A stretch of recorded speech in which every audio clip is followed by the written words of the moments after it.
everyone. My name is Heidi and I'm the Language and Literacy Coordinator from Southwest Human Development, and I'm here to invite you to a free early literacy workshop series for families and their children 0 to 5 years old called Raising a Reader. We are providing these online sessions in conjunction with the Literacy for All project.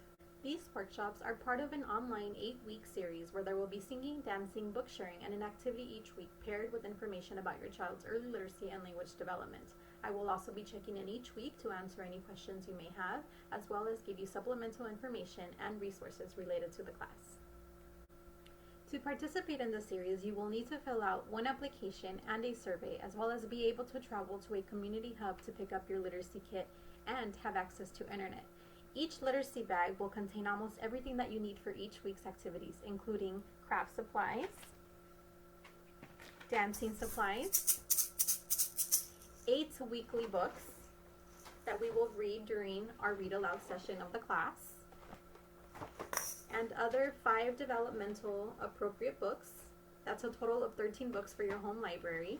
You will also receive an Amazon Fire 7 tablet, and this tablet will be reserved for the first 15 families that register and complete the required paperwork. I hope to see you there.